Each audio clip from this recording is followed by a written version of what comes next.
Good morning, students. In 11th class standard, we have the drama introduction, and in drama, we have the information of one act play. What are the elements of one act play that we will study today? Let us begin. The revised course book for Standard 11 focuses on language and literature. Okay, so it has focus on language and literature. Students should be able to enjoy, appreciate and digest the various forms of literature. क्या बताया गया है यहाँ पे कि हमारे 11 की course book जो है उसमें ऐसे फीचर्स लाने की कोशिश की गई है जिससे कि आप इस टेक्स्ट को एंजॉय कर सको, अप्रिसिएट कर सको और डाइजेस्ट भी कर सको। यानी जो भी स्किल यहाँ पे पढ़ाने की कोशिश हो रही है वो स्किल आपके पर्सनालिटी में डेवलप हो सके। Okay, and it is particularly about literature. Now literature it provides a gateway to express emotions. Okay, literature is a kind of gateway. Okay, it is a kind of gate, it is a kind of door to express our emotions. This is a paradigm shift. Okay, paradigm shift. अभी paradigm shift का meaning जो होता है वो होता है a great change. Okay, और यहाँ पे पैराडाइम का मीनिंग जो है वो है a sample. Okay, this is a sample from studying general extract of literature to understanding a specific genre of literature. यानी आप जब ये सैम्पल पढ़ते हो लिटरेचर के तो लिटरेचर की जो वेरियस ब्रांचेस है उसकी आपको इंट्रोडक्शन होती है और एक स्पेसिफिक जनर के बारे में आपको एक इंट्रोडक्शन मिलती है। With this intention one act play as a genre यानी type has been selected for close study to standard 11। Now about one act play, what is saying here? It is a one act play. One act play is not exactly a shortened play. यानी एक play जो होता है जिसमें आपको एक लेंदी situation जो है वो शॉर्ट में बताई हुई होती है। कई सालों की इंसिडेंट जो है वो हो सकता है एक प्ले में आ जाए, लेकिन one act play is different than a play. इसलिए आपको ये कन्फ्यूज़न या फिर एक मिसकंसेप्शन नहीं होना चाहिए कि वन एक्ट प्ले जो है it is a kind of shortened play, यानी प्ले का मिनिएचर है, ऐसा आपको नहीं समझना है। Okay, so it is not exactly a shortened play. Then what it is a complete story. It is a complete story that has to be performed on the stage in stipulated time. Stipulated का meaning क्या है? तो एक particular time, ठीक है, एक particular time में उसको परफॉर्म करना होता है। It has its own features. तो वन एक्ट प्ले के खुद के अपने फीचर्स है एंड कैरेक्टरिस्टिक्स, ठीक है, तो उसके अपने खुद के फीचर्स और कैरेक्टरिस्टिक्स है। The action is confined to a single place, यानी वन एक्ट प्ले में जो भी एक्शंस होती है उनको कन्फाइन यानी उनको लिमिटेड किया जाता है to a single place, and the number of characters is limited, और इसमें जो कैरेक्टर्स होते हैं वो भी लिमिटेड होते हैं। Simplicity of design and quick effect are its features. तो मैं कहूँगा कि वन एक्ट प्ले के सिंप्लिसिटी और साथ ही में सिंप्लिसिटी काय के बारे में about the design as well as the quick effect, this two things are the key features of one act play. The prescribed fun act play will help the learners to understand the following features. तो हम जो sample one act play पढ़ने वाले हैं इस साल, तो उससे आपको कुछ फीचर्स के बारे में पता चलने वाला है और वो फीचर्स अभी हम आज यहाँ पे देखने वाले हैं. We will study the features of one act play. आपको समझ में आया ये क्या बोल रहे हैं यहाँ पे कि एक वन एक्ट प्ले जो होता है उसकी खासियत होती है कि it is confined, it is limited to a single place. Okay, again यहाँ पे दूसरी एक लिमिटेशन ऐसी होती है कि वन एक्ट प्ले में यहाँ पे एक तरह से जो कैरेक्टर्स होते हैं वो भी लिमिटेड होते हैं. और नेक्स्ट है यहाँ पे डिज़ाइन और क्विक इफेक्ट, ये इसके स्पेशल फीचर्स है. Let us begin with one act play plot. Okay, now plot. The plot of a one act play is limited to a single interesting episode. Okay, the plot. तो plot किसे कहते हैं यहाँ पे? तो plot जो होता है ये एक तरह से स्टोरी होती है, ठीक है. तो it is limited to a single interesting episode. The plot of any piece of literature is a story. Plot क्या होता है? It is any piece of literature in a form of a story that has been woven, यानी उसको बुनाया हुआ होता है. It is woven into a closely related chain of events. और उस स्टोरी को एक्सप्लेन करने के लिए यहाँ पे इवेंट्स को बुना जाता है, अरेंज्ड इन अ सीक्वेंस, और वो भी एक सीक्वेंस में. It is said that conflict is the soul of drama. Conflict जो होता है that is the soul of drama. Drama का एक तरह से वो आत्मा होता है. We usually have conflict in a play, but modern plays of the theatre of the absurd are an exception to it. Absurd, okay, तो एब्सर्ड प्ले हमने देखा था, तो इनडिस्क्रीट प्ले बोलते हैं. ओके, तो एक तरह से कंफ्यूजिंग प्ले बोलते हैं इनको. तो ये एब्सर्ड प्ले जो है तो एक तरह से थिएटर ऑफ द एब्सर्ड, ये उसको एक्सेप्शन है. किसके लिए? They do not have any conflict in them. Then next theme, that is the theme. What is a theme? A theme is the central idea around which the plot revolves.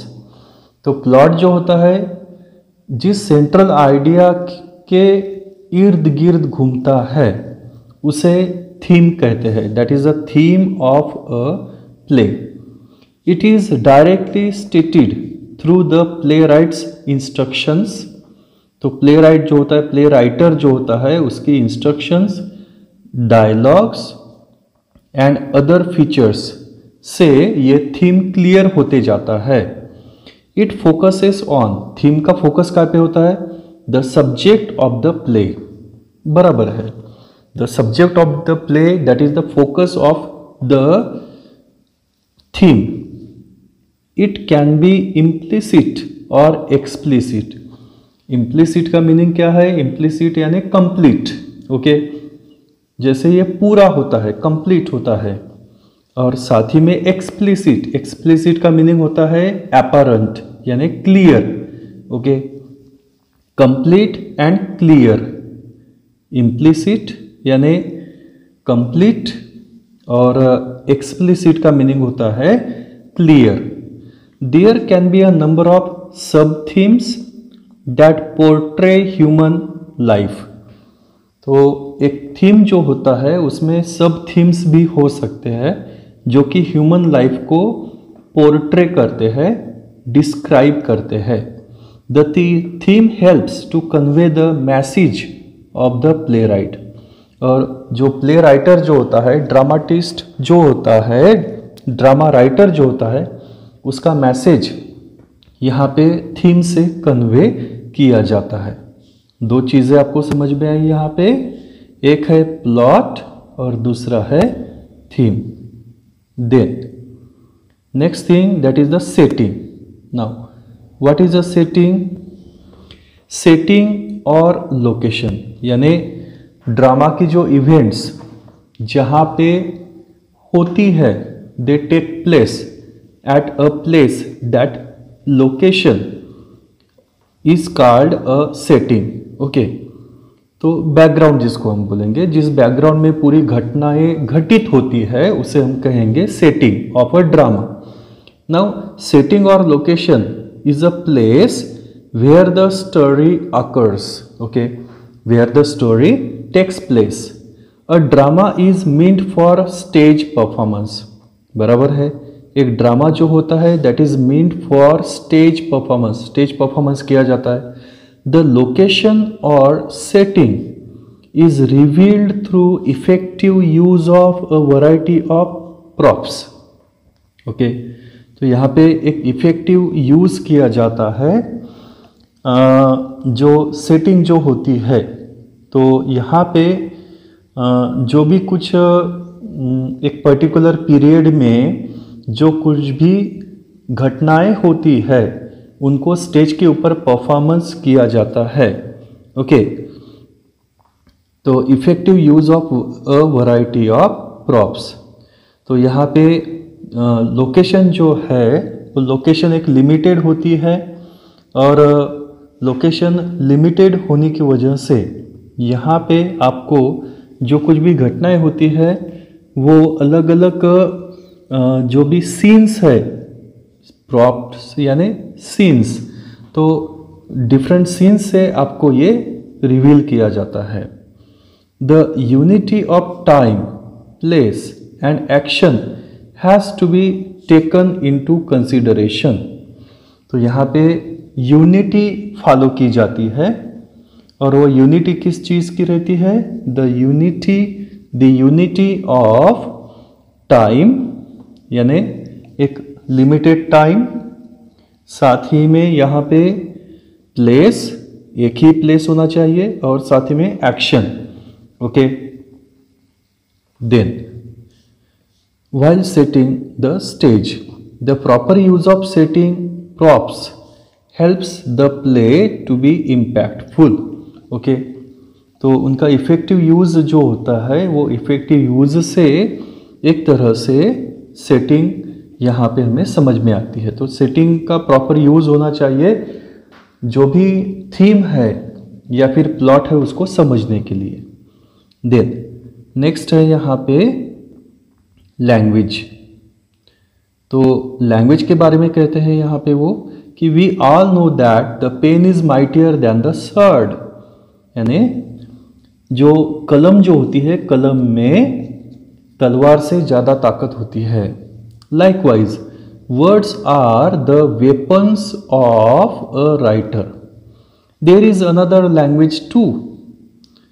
Have you enjoyed films of Charlie Chaplin? आपने Charlie Chaplin की films देखी है क्या? Who use no verbal communication. Okay, no verbal communication, यानी कोई भी यहाँ पे वर्बल कम्युनिकेशन नहीं होता। Without speaking a single dialogue वो कम्युनिकेट करता है अपनी फीलिंग्स को very effectively through his body. It conveys emotions and underlying meanings profoundly. Okay, तो यहाँ पे जो भी उसकी इमोशंस है या फिर जो भी कुछ मीनिंग उसको कन्वे करना है वो इजीली कन्वे कर सकता है सिर्फ अपने हाव भाव से। One act play has a profound effect. Profound यानी ग्रेट।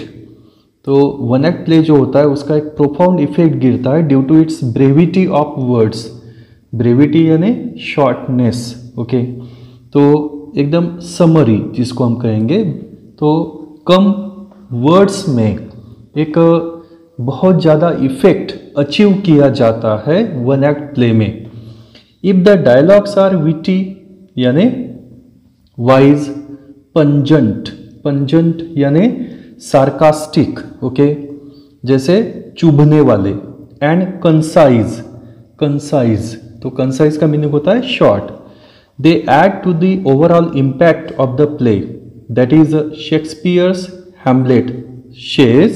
शेक्सपियर का एक हैमलेट नाम का ड्रामा है, उसमें हैमलेट नाम का एक कैरेक्टर है और उसमें वो कहता है to be or not to be, to be or not to be, that is the question. ठीक है, तो हैमलेट नाम का जो कैरेक्टर है उसकी फीलिंग्स एक्सप्रेस हुई है इस डायलॉग से, to be or not to be, that is the question. Okay, तो करे या ना करे इस तरह की एक सोच में रहता है और वो डिसीजन नहीं ले पाता, जिससे बहुत सारी यहाँ पे आगे में कुछ अनहोनी होते जाती है। तो ये है to be or not to be. The dialogues of the play right use techniques like projection, articulation and phrasing for effective communication. तो यहाँ पे वेरियस टेक्निक यूज करता है प्ले राइटर, जैसे प्रोजेक्शन हो गया, आर्टिकुलेशन हो गया। यहाँ पे आर्टिकुलेशन यानी इंटोनेशन, इंटोनेशन यानी एक तरह से हम उसको बोलेंगे कमेंट्री, ठीक है ना, लाइव कमेंट्री। फ्रेजिंग और फ्रेजेस का भी यूज होता है for effective communication. Poetic devices and figures of speech like imagery, symbolism, personification and humour embedded in wit. Embedded यानी एक तरह से वोवन, ओके, उनको बुना हुआ, एक तरह से उनको एक धागे में बिरोया हुआ, एम्बेडेड इन विट, पन, आयरनी। ओके, तो एक तरह से पन जो होता है वो एक वाइज यूज ऑफ वर्ड्स होता है। तो पन में एक तरह से बहुत ही ज़्यादा इंप्रेशन होता है, वर्ड्स का बहुत ही कैची इस्तेमाल यहाँ पे किया जाता है, आयरनी है, पैराडॉक्स है। Make the dialogues extremely powerful. Okay, इससे डायलॉग क्या होते हैं, पावरफुल बनते हैं। The tone of the dialogue can be, जो डायलॉग की टोन जो होती है वो कैसे हो सकती है, can be comic, ironic, light, playful, sad, serious, sinister, sinister यानी सजेस्टिंग ट्रेजिक डेवलपमेंट्स। ओके, तो जिसे वो ट्रेजेडी क्रिएट होती है वहाँ पे। सोलेम यानी सोलेम, तो सोलेम का मीनिंग होता है सीरियस। ओके, सोम्बर, सोम्बर का मीनिंग है चीयरलेस, ओके, जिसको हम उदास बोलेंगे। थ्रेटनिंग दैट इज डरावना। ओके, ये सभी इफेक्ट उसके क्रिएट होते हैं, अचीव किए जाते हैं। Then characters. Now there are limited number of characters in one act play. Okay, in one act plays there are the limited number of characters. Okay, साथ ही में कहते हैं there are two types of characters. Characters दो type के होते हैं, main character और supporting character. E.M. Forster in his aspects of novel divides characters in two types. एक है राउंड कैरेक्टर और दूसरा है फ्लैट कैरेक्टर। ओके, इन दो टाइप्स में E.M. फॉस्टर ने अपने एक तरह से एस्पेक्ट्स ऑफ द नॉवेल में इन कैरेक्टर्स को डिवाइड किया हुआ है। तो यहाँ पे वे कहते हैं कि राउंड कैरेक्टर, किसे राउंड कैरेक्टर कहा जाता है, the one that develops through the experiences and evolves as dynamic persona. Okay, persona यानी पर्सनालिटी, एक डायनामिक पर्सनालिटी में उनका चेंज होता है, डेवलपमेंट होते हैं। और फ्लैट कैरेक्टर्स कौन से, कि जो which one is who remains the same through out the story, जो जैसे के वैसे बने रहते हैं। राउंड कैरेक्टर किसे कहेंगे, जो कैरेक्टर डेवलप होते हैं और वो प्रोटैगनिस्ट बनते हैं। प्रोटैगनिस्ट यानी एक central character, main character. Okay, और फ्लैट कैरेक्टर यानी जिनमें कोई बदलाव नहीं होता और वो जैसे के वैसे बने रहते हैं अंत तक, तो इसे कहेंगे फ्लैट कैरेक्टर। ठीक है, ये E.M. फॉस्टर की डेफिनेशन है ये। Flat characters are also known as caricatures, caricatures. Okay, तो कैरिकेचर्स ये जो कैरेक्टर्स होते हैं ये एक तरह से कोई चेंजेस नहीं आता, इनमें बदलाव नहीं आता।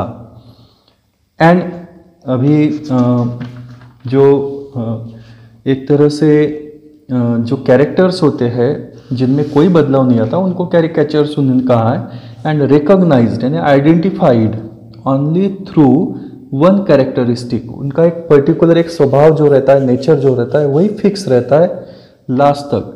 The story revolves around the main character और characters who face a dilemma और कॉन्फ्लिक्ट। ठीक है, तो इस तरह से मेन कैरेक्टर या ऐसे जो कैरेक्टर है जो एक तरह से डिलेमा या कॉन्फ्लिक्ट को सहन करते उनके इर्द गिर्द ये सब कैरेक्टर डेवलप होते रहते हैं। Now features of one act play, what are the features? It has one or more scenes, एक से ज़्यादा सीन्स हो सकते हैं। It is concise that is short in manner, it has single dominant theme which produces singular effect. Okay, unity होती है इसीलिए। Then it treats problems of everyday life, day to day life के problems को treat किया जाता है one act play में। And it has a beginning, a middle and an end. The stages are as follows. अभी stages कैसे रहते हैं? दैट इज एक्सपोजिशन, एक्सपोजिशन यानी जिसको हम बोलेंगे इंट्रोडक्शन, ओके, प्रस्तावना जिसको हम कहेंगे। इन ब्रीफ इंट्रोडक्टरी, तो यहाँ पे जो एक्सपोजिशन होती है यानी इंट्रोडक्शन जो होती है, इंट्रोडक्शन, ठीक है, तो ये इंट्रोडक्शन जो होती है वो एकदम शॉर्ट में होती है। Okay, then there is conflict, conflict यानी एक तरह से जिसको हम संघर्ष कहेंगे। तो डेवलपमेंट ऑफ ड्रामा यहाँ पे क्रिएट की हुई रहती है। And it is a backbone of the drama. ठीक है, ड्रामा में जो भी यहाँ पे इवेंट्स होती है इनका ये एक तरह से डेवलपमेंट सही है। इसके बाद में आता है climax. Okay, that is the highest point, the peak of a drama, that is the turning point. Okay, an important part.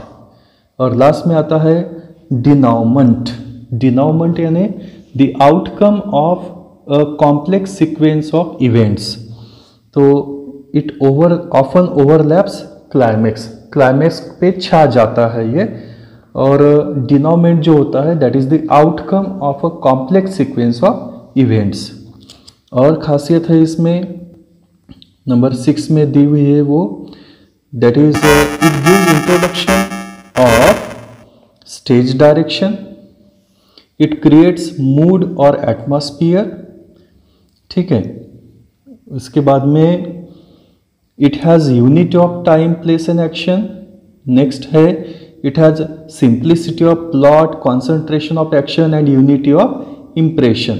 Okay, simplicity होती है किस चीज़ की? प्लॉट की, कॉन्सेंट्रेशन ऑफ एक्शन किया जाता है और unity of impression. It has limited characters and it presents a question, answers of which are eagerly awaited by the audience. Okay, यहाँ पे जो भी क्वेश्चन पैदा होते हैं उनको आंसर करने की कोशिश की जाती है। नाउ यहाँ पे क्रिएटिविटी दी हुई है। The course book aims not only at understanding and at studying the given genre यानी one act play, but also at being creative to use the features of the same. तो आपको एक तरह से क्रिएटिविटी यहाँ पे डेवलप करनी है। To express feelings and ideas, learners should try to produce the given content in their own language. They are expected to add some of their own imaginative beginnings or ends by using the features obtained from the given one act play. तो आपको imaginary beginning या फिर and भी देने के लिए बोला जा सकता है एक्टिविटीज़ में। It will be an aid to create the citizens having linguistic proficiency. तो एक तरह से आपकी लिंग्विस्टिक जो एबिलिटी जो है, प्रोफिशिएंसी, इसको एक तरह से वो और बढ़ाएगा। The learners are expected to study as well as enjoy exploring the richness of language by studying a genre in detail. Okay, तो यहाँ पे आपका वन एक्ट प्ले की इंफॉर्मेशन ख़त्म हो रही है। तो I hope you can understand. और यहाँ पे आपको एक टेबल भी दिया हुआ है, पीरियड्स ऑफ हिस्ट्री। ओके, इनको आपको पढ़ना है, इनको आपको स्टडी करना है। इसके ऊपर भी एक्टिविटीज़ आती है, तो आपको स्टूडेंट्स इनको भी पढ़ना है। Okay, now I stop here and hope you understood the topic. Okay, bye.